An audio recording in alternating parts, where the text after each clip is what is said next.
Good afternoon. I'm Trelane Clark, class of '92, and I'm so excited to be here for this conversation, the future of education, and I'm so grateful to be a part of this conversation with these esteemed gentlemen and educators. Henry Fairfax, our new head of school in the Centennial.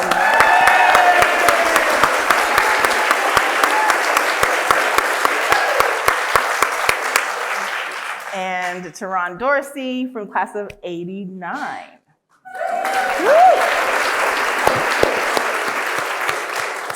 So we are hoping that this is a conversation. We will chat and hopefully leave enough time for you to engage with us on this conversation. So education is everything to me. It's been a part of my life since, I got here.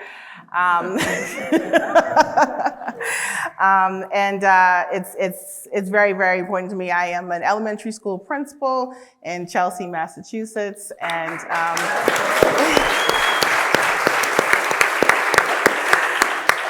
so it is my daily, and it is my passion, and it is my love as well as my work. So I'm really excited to talk about that with these gentlemen.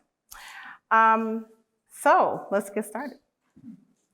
So 100 years, what sets CA apart? So we have lots of independent schools in the area, and CA is definitely one of the most special. We would definitely agree with that. But distinctly, there's some very specific aspects of who CA is and was and will be. So can you speak to some of the things of how your career, what's led you here, and what made you notice CA enough to want to become a part of the CA community, Mr. Fairfax? Well, it's a wonderful question, and I just want to say hello again to everyone. It is awesome to be here, really humbling to be here. I've had a chance to say to folks that we shouldn't wait another 100 years. We got to find more excuses to convene, because I think there's a lot of weaves and opportunities for folks to connect and to be in community, and that's part of what makes CA special. Of course, is the relational aspect. So I would sing in West Philadelphia, born and raised on the playground is where, but I can't sing, and you don't want to hear me sing. But and something happened at the Oscars where being from West Philly isn't as exciting. But no. So I grew up in West Philly, born and raised in West Philly, and I land on this stage improbable, really. So there's a gentleman in the back right of the PAC whose name's Brian McBride, who is our current associate head. He's going to take on the headship back home. We forgive him for that, but he's taking a new role on as head of school. And like Trelane shares, and I'm sure Ron will share, education really opened up some doors, specifically independent school education. I went to a Catholic school in South Philly called St. John Newman. I didn't know anything about preparation gap or achievement gap until I got introduced to the Haverford School by Brian McBride. And it was essentially, I was at a playground, literally, and he said, "Have you ever heard of the Haverford School?" And I said, "Harvard School, what's that?" And he said, "Well, you should come and visit." And I visited, and I learned firsthand that there was a discrepancy, a pretty significant discrepancy from what I was, what I had access to and what I saw when I visited Haverford for the first time. And I transitioned there. And one of the things that, I'm sitting with now as an educator, and where I see CA uniquely positioned, is the school I went to, all-boy school on the main line just outside of Philadelphia, was not designed for women or people of color. It just wasn't. And so, one of the things that is super exciting about Concord Academy is we start as a scrappy all-girls school, and look at where we are today. Look at us in this room right now. I find that we are uniquely positioned to do something really significant moving forward because of our DNA. And not every school has that DNA. And so I show up as a leader in a moment, realizing that I have to be a little bit of a different kind of an engineer, a different kind of an architect, a different kind of designer for a space that was not designed for us, quite frankly. And so I transitioned to the Haverford School as a student. It never felt like home. And it's why I've introduced myself and said hello to everyone. And then shortly after, I've said, welcome home. And so I'll say it again, welcome home, because home was not my experience when I was at the Haverford School as a student. And then I went there again as a professional, and it still wasn't home. And that was humbling, and that was also traumatizing in a lot of ways. And so when I had an opportunity to connect with an old friend, Tom Wilcox, who I think Tom, where's Tom?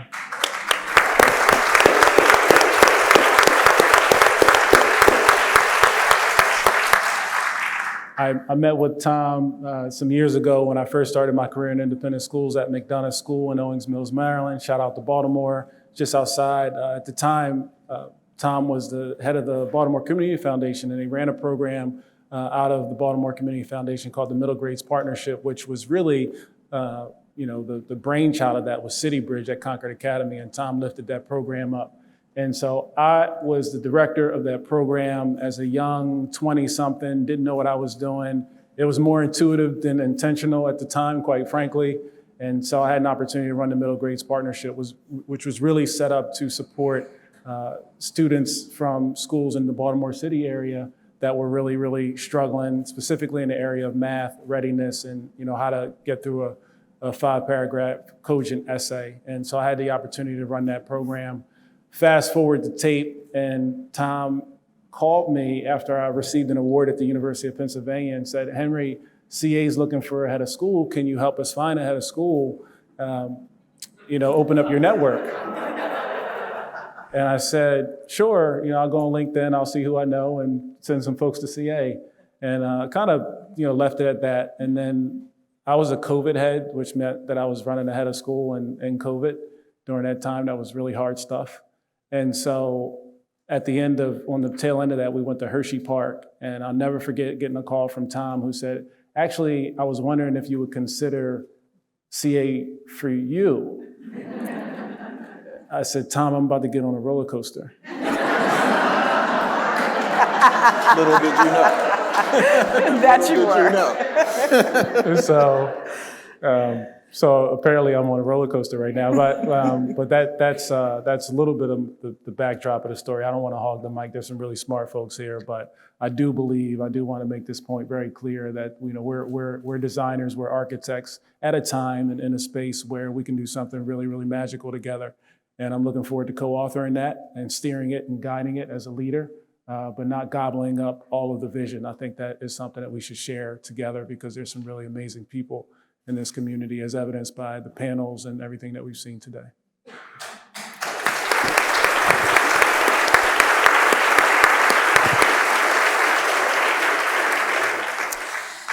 So Ron and I have the privilege of being graduates of CA. I was a freshman when he was a senior, so I was looking at him like, wow.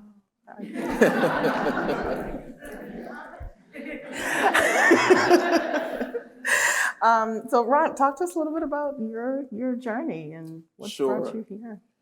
Maybe I will weave some of my journey into this, but as a little bit of context setting, first let me thank you for showing up at my wife's church one day after decades and saying, remember me? Okay, that's not fair because that wasn't a part of my notes. And inviting me back into the CA community. And then when I saw this gentleman's picture on the alumni magazine last summer, I believe it really caught my attention. I knew I had to get involved and get his back, but he got to me before I got to him. And he said, I think we need you to get more involved. So it's a pleasure. Some of you know that I'm based in the city of Boston, and today is Pride in Boston, so happy Pride Day.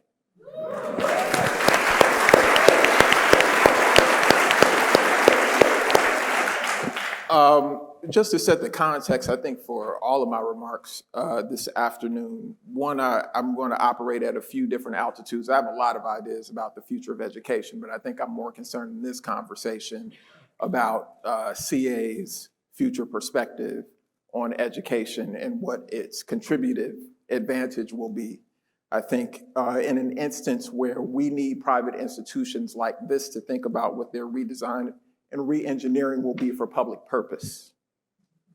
So there is something for you to contribute beyond the walls and beyond the campus to help all of us think about the future of education, however you divide the segments, public, private, however. So I want to have a back to the future moment, because I think that there is some history about Concord Academy to be mined to inform the future perspective of education here. So first of all, you know, Concord Academy is founded 100 years ago, but really in the mainstream of the gender equality movement, really initiated by the Seven Sisters in a lot of ways in the 1870s, Radcliffe, Smith, Wellesley, et cetera. So really thinking about what it meant to establish a school that, whether this was the thinking or not at the time, had a political purpose. We oftentimes, I think, lose sight of and don't want to talk frankly about what the purpose of education and school is. This is a school that was founded with a purpose.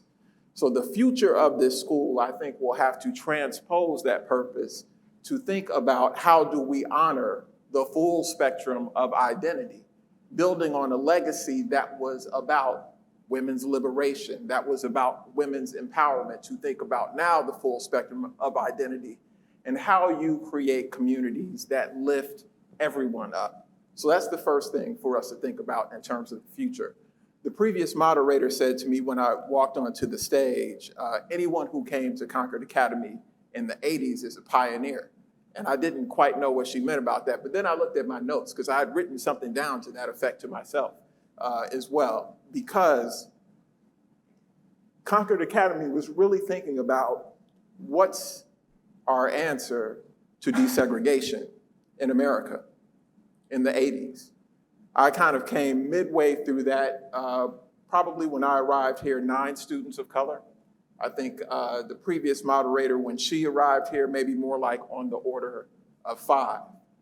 So when you think about that moment in history, absolutely the right intention to be working on racial access in independent schools, but I want to remind us that that's probably an action taken both out of deep intentionality and naivete, because I'm not sure the school would have taken that action if they knew all of what it involved and all of what it entailed to then nurture diversity in a different way. Tremaine, I was really listening to your conversation about progress. There's a lot of measures by which that constituted progress. I had the opportunity yesterday to spend some time with Eric Holder, who, talking about John F. Kennedy's 1963 civil rights speech, reflected himself on how much progress that was. But Holder said to us, he said, look, we're at a time where progress is not enough anymore. We're at a time where progress oftentimes masquerades as transformation, and it's too late in the game for that. So part of what we now have to think about, building on that legacy of response, is what's the justice building that Concord Academy is going to continue to do, and where does that fit in the educative mission? So Concord Academy has done, I think, a remarkable job in terms of building on that history of access, but it's not enough to be in the club, especially if sometimes in the parlance of partying and nightlife, we need to tear the club up. And that is to say that for the most part, systems produce what they are designed to produce. And so if we are worried about inequity, it's because we've designed systems that produce inequity, almost purposefully so. So what is the next iteration of work that we're going to do around justice here? The third thing I want to say is that Concord Academy knows something implicitly and explicitly that I don't think a lot of places know about the developmental process of becoming for young people. So this is inclusive of what happens in classrooms, but especially for boarding students, where your life is spent in this context on a continuous basis. You've got a community that is worried about, along with you, who am I going to become? There is more process, structure, and intentionality that needs to go with that. But this is a place where folks are asking a lot of questions about the centering of their morality as they are maturing. This is a place where you are learning to become in a very dynamic context. And when the world around you is changing, you still have to ask, what is it that I'm dedicated to? And who am I? And there is actually a process and a structure for that and a culture in a school that is built to foster that. This is a school that also allows for first-person input in the learning process. As a part of that, become a quick story for you, and I don't want to hog the mic either. 9th grade, Latin American history with Carlos Venegas here, great class. So Carlos shows us this video about the Guatemala civil unrest in Guatemala and the Civil War in Guatemala. So there's a segment in this video that is a critical segment about, for the most part, a big act of repression in the Civil War. My classmate, Alex Castillo, some of you may know Al, says, Carlos, that's not how it happened. And I'm reminded of the first panel here talking about the history making, history telling, fictionalization sometimes. And so Carlos said, look, I understand this hits close to home because Alex is a Guatemalan national. And so Alex said, no, you don't understand. I was in the next room when that film was taken. That's not how it happened. So when you've got a community as rich as this, where you've got educators and students willing to stand on equal footing, give each other space to bring experience into the room formally and informally, there is something that is understood about becoming here. And my hope for the future of CA is that CA thinks very intentionally at a time where our students need more than ever, and you know this, Trelane, how we nurture whole people in the process and the people who are going to be agents for justice going forward. Exactly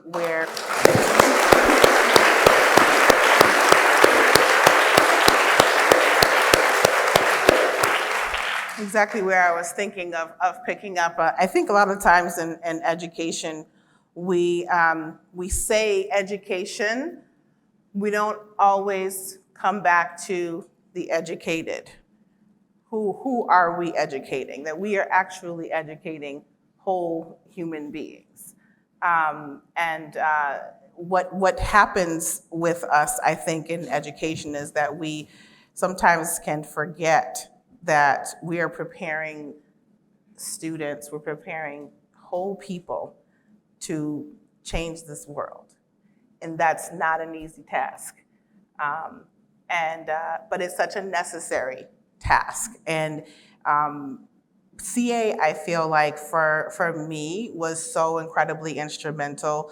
I came here wanting to be an educator, and I'm so honored that Tom Wilcox is here in the audience right now, because when I came to CA, I told him that I wanted to be a teacher and I wanted to be a principal. And he said, okay, well, let's, I don't know exactly what you said, but basically he was like, all right, let's do it. And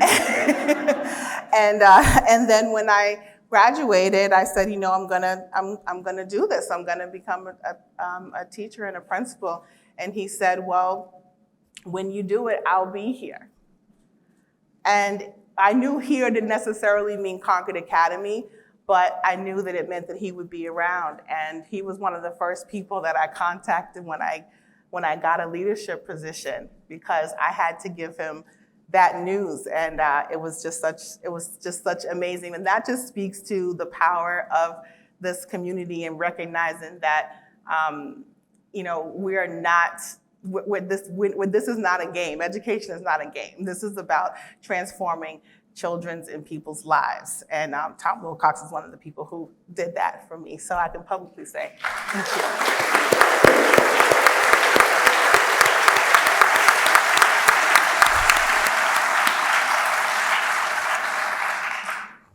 In CA's mission, I was really excited to see in CA's mission when it was rewritten, the phrase striving for equity. Equity is a big piece of the reason why I do the work that I do. And people often, I think, are not necessarily sure what the word equity means when it comes to education. In my purview, equity means giving access and resources, whatever those are that particular child needs, so that they can be everything that they can possibly be. That's the way that I see it. So I'm wondering for you, Henry, as you continue to say that phrase and put it out there all the time and live out that phrase here at Concord, how do you see striving for equity in the future of CA's education?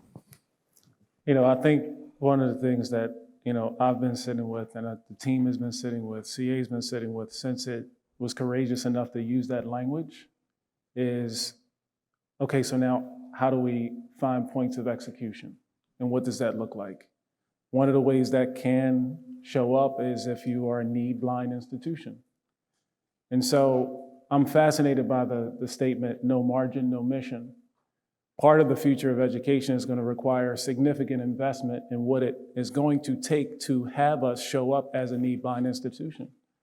You can say it, but it's the work behind it. It's the investment in time and talent and treasure and effort and courage and all of these words that will actually find us in a space where we're able to get there. But it is going to take deep investment. It's also going to take us listening to our students.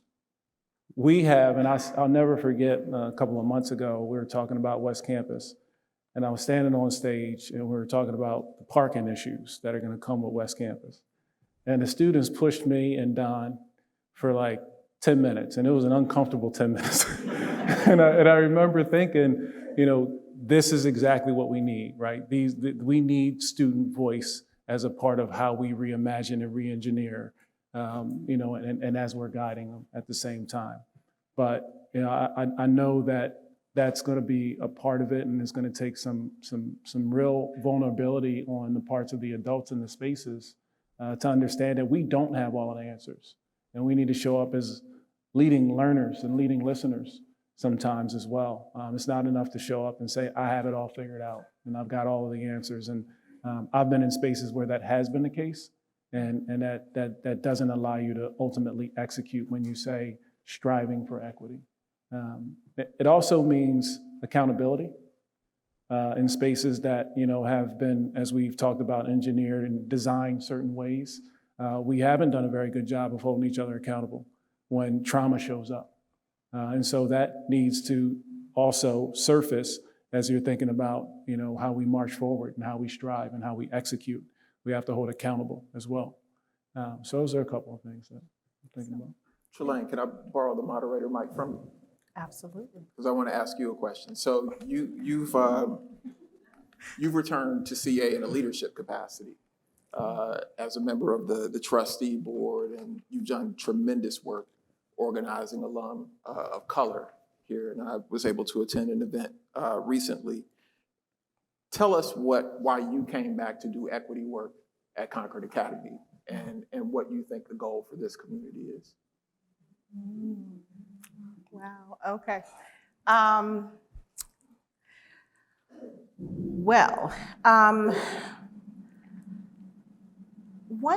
One big piece, I had stayed in touch with Concord.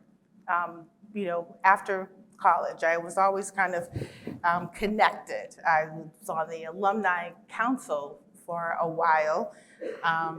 And when I moved away, when I lived in Washington, D.C. area, I would come back.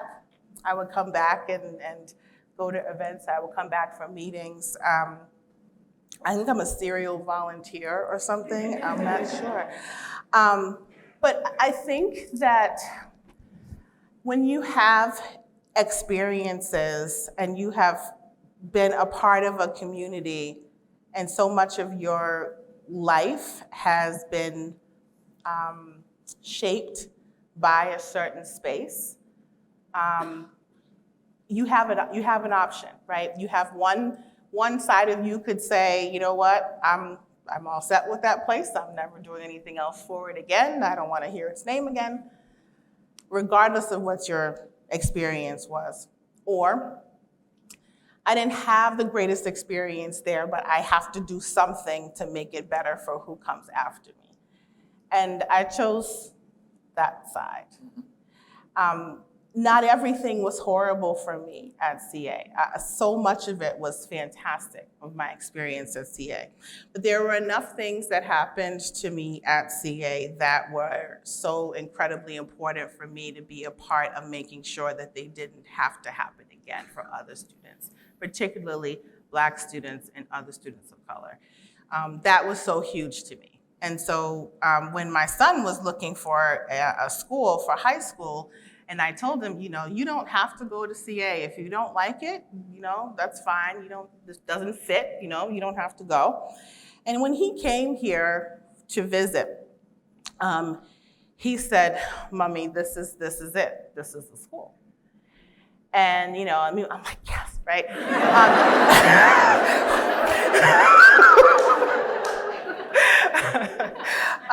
In all the other schools that we visited, it just was something missing. There was an element of this sense of belonging, this sense of like, you really can be a part of all of the aspects of your school experience. And he was able to have that experience as well. And his experience was a little bit different than mine, which I was hoping for. But I had a responsibility, I think, to him at that point to really ensure that his experience was much better than mine. And then him being here with other students that were here, I got the name Mama Clark because I was still here all the time. And but they knew that I was here because I was working on behalf of them and not just my son.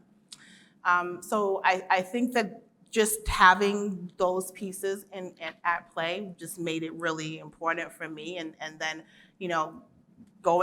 becoming on the alumni steering committee, et cetera. I mean, it just is important to me. If you really, really feel like you want to see an organization progress, you have an opportunity to be a part of how that happens. And I'm just someone who thinks that if I have the ability to do that, then I should do that.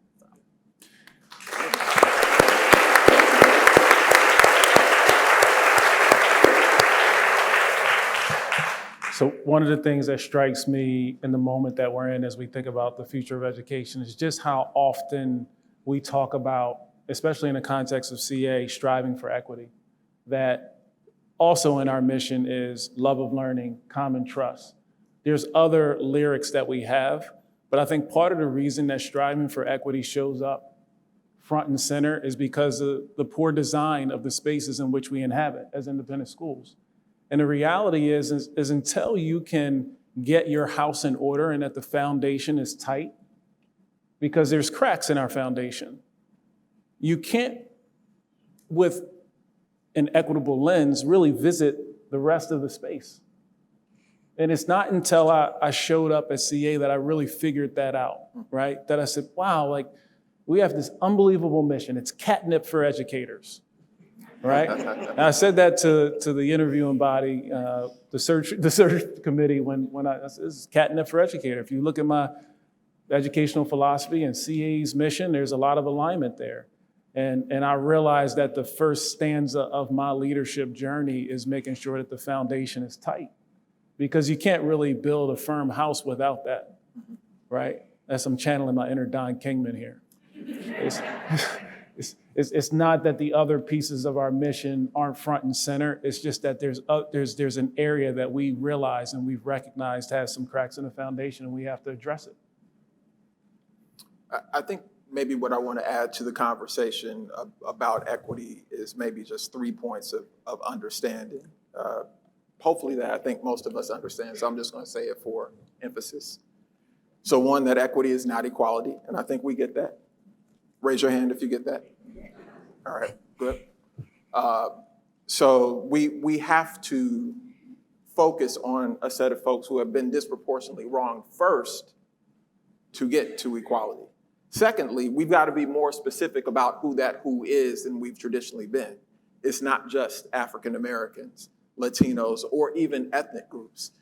For us to do equity real well, it is about left-handed Latino women from Brooklyn on this block and understanding specifically what they need, as opposed to other groups who need to be moved to the front of the line. The contributive advantage that CA has, I think, is that the community is small enough for you to be attentive to everyone's need at a personalized level, which is a challenge in larger and oftentimes public systems. And so when we think about this enterprise of the developmental process of becoming and private institutions re-engineering themselves for public purpose, you can blueprint something that the rest of the world can then start to interrogate and ask questions about what's the translation into the public square of this. The third thing is the hard thing, and I actually think informs people's confusion about equity and equality. The third part of this is that you have to renegotiate privilege to do equity well. And so that when we get to that point, one, our fear is that the renegotiation of privilege is a zero-sum game. So what you're saying to me is you want to take all my stuff so that you can have something. No, what we're saying is that for us to be where we want to be, it does take sacrifice. And I'm going to say, as a person who is a part of a racial group who has historically been marginalized, there are spaces in which I'm a privilege holder as well. And in those spaces, if we're going to renegotiate privilege, I have to learn to sacrifice and give up privilege. So this is not a zero-sum game. But because of that fear, we oftentimes then get amnesia around the difference between equity and equality. And so we start saying, well, what about all of us? We'll get to all of us. Let's get to the some of us that deserve more. That's right.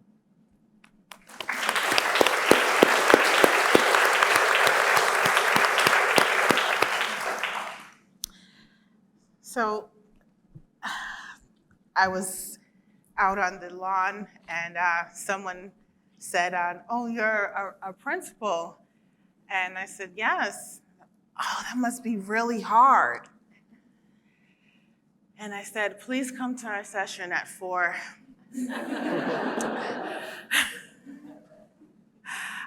So many times I get that.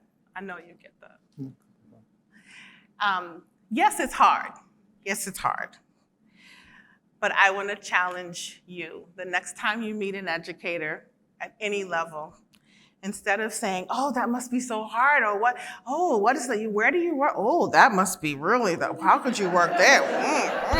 Right? I want to challenge you. The next time you meet an educator, instead of starting there, can you start with, thank you for what you do.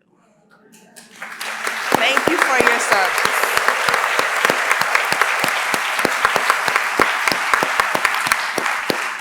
Because we don't actually need you to tell us it's hard. We're good. We get it. We get it. It's also lonely. Yeah, it can be. Yeah, it can be. It can definitely be lonely. But I think that we are at the point where we are going to open it up for you to ask us any questions, and we'll just we don't have all the answers, but just open up our dialogue. So.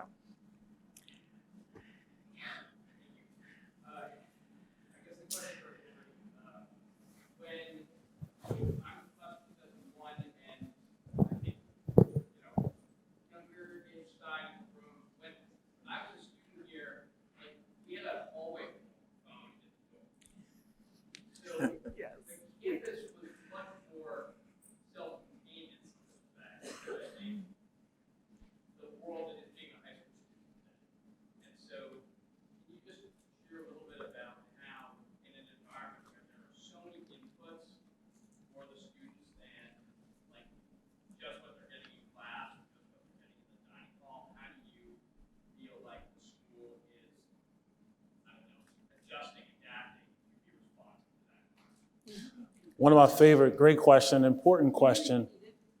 The question was, 2001, we lived in a different world where a lot of the operation of school was self-contained. here we are in 2023, and ChatGPT shows up, and we're trying to figure out what's going on, and all of the inputs that that are happening in our space in education. Is that close enough, Mike? Wonderful question, and I'll start with what I think is a really awesome part of CA, which is the relational aspect, and the fact that I am an advisor to two awesome advisees. One is a fantastic musician, Andrew. The other one is someone who I think is going to do some incredible work in social justice moving forward, Angelo from Mexico City. And so we know our students, right? And that sounds corny because we hear that often, but I think we know them intimately because of our advisor system, right? And I think the more you know your students, the more you hear about those inputs that are happening in their space and in their world. But you have to know them. You have to build that trust. You have to build that connection. I think that's really, really important. I think from an operational standpoint, one of the first things we did during my early stanza, if you will, is, Brian's been really hard at work with a health services audit and kind of re-looking at that. Jeff and the team have done some incredible work, but it's 2023, and those inputs are distracting and really, really taking a toll on our students. And so, we've gone to a model at CA where we have a director of the health services space as a director of medical side, and then the counseling side, so that we can address, know, understand, appreciate, listen to what's happening in the lives of our students. And so I think those are some of the updates, and I think we have to really stay at that level, ground level, and use functions like our advisor system to continue to understand those inputs.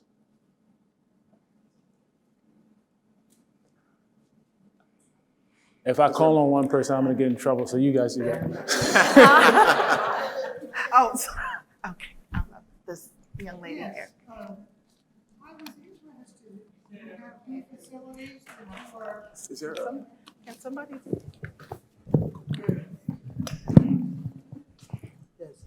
I took Mr. Kingman's tour yesterday, and I'm very impressed with the new facilities that are being planned. And I recalled that I had a chance a few years ago with my husband to visit the art museum at Phillips Andover. And there they were expanding classrooms for the first time right on the museum. And they had an opportunity to design classrooms for the first time there. And the major donor gave enough so that the classroom could accommodate a classroom of high school students from Lawrence, Mass. Public Schools. And I want to know what Concord is doing to make sure that the facilities that are being built, that are specialized, can be used by public school students from elsewhere.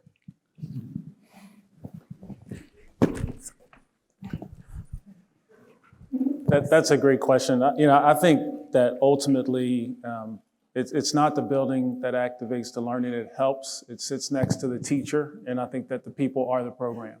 So whatever building we erect now and in the future, the Centennial Arts Center, for example, I think we're having really important conversations about how we activate those spaces. I think, alongside of that, adjacent to that, is discussions about the public purpose of private education.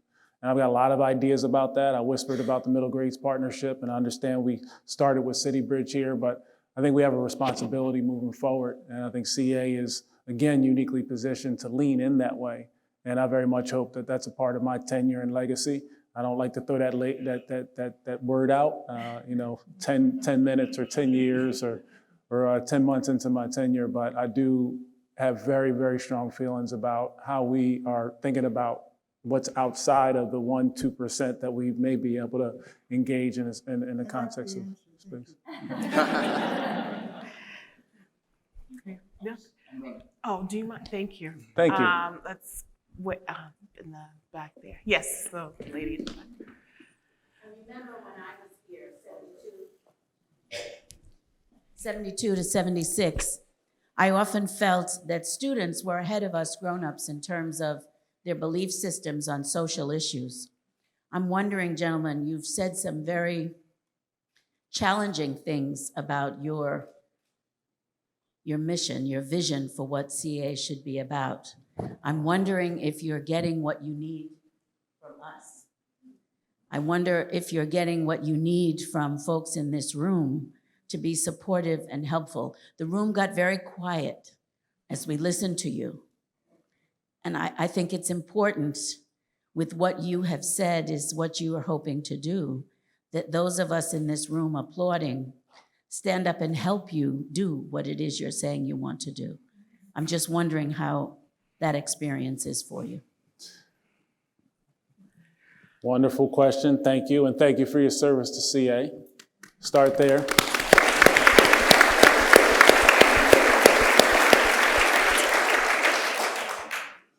I should say that it's folks like you who inspired my work. There's a gentleman by the name of Tim Holly who works at Gilman. And I saw Tim Holly was an English teacher and an athletic director at the Haverford School. He was a black guy from Baltimore.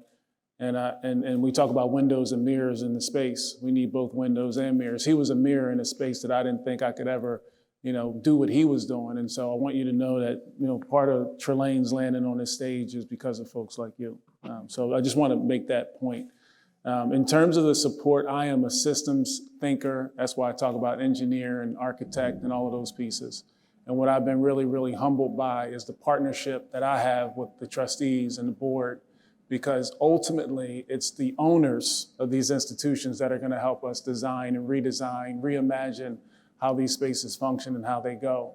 And with that ownership and that shared co-authoring that I continue to think is really important, we can march our mission forward in the next 100 years. But it really starts with that. And so we need the support and when things are uncomfortable, because I think you have to, lean into discomfort, especially when you're talking about striving for equity. When things get uncomfortable, I want to make sure that we can have those courageous and those critical conversations. I've gotten a lot of, support around the barbershop. The barbershop wasn't about the haircut. If it was, I'd have a haircut today. The barbershop was about critical conversations. It was about leaning into uncomfortable discussion that I think should show up as a part of the learning process. And so I do think that the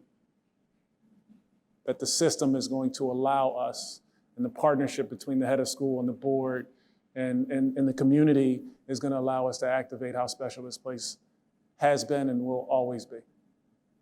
I think I'll just say one thing quickly in response. Thank you for the question. So first of all, I think I'm getting what I need because I follow this guy and I follow Trelane. So as they say they need, I'm here to do that.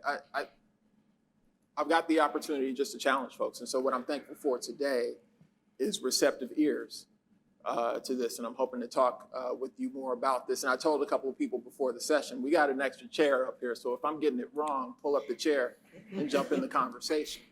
But what I will say I can do on behalf of this community is as this community gets clearer and clearer about what it wants to be going forward, I'm a small voice, but a voice that talks to a lot of people in this state and in greater Boston and does have some structural influence. I want to carry the message for this community, but I will also let you know that as we are in dialogue with each other, I will be honest with you when I don't think we're pushing hard enough.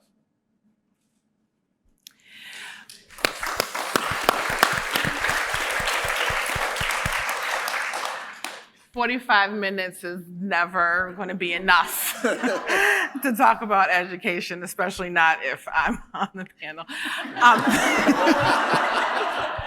I was like, 45, really? But I want to end with this. The future of education is bright. The future of CA's education is bright. And I would love to challenge each of you also to think about what you can do in your space, in whatever industry you occupy, whatever hobby you have. How can you be influential and instrumental in some aspect of education? Believe it or not, it's some of the very small things that you do that can really make a difference in what happens in education. So don't think that your small thing of reading to a child or, volunteering and going on your child's field trip. I mean, those small things make a huge difference in the grand scheme of things. So I challenge you and I leave you with that. Thank you so much for listening and being here.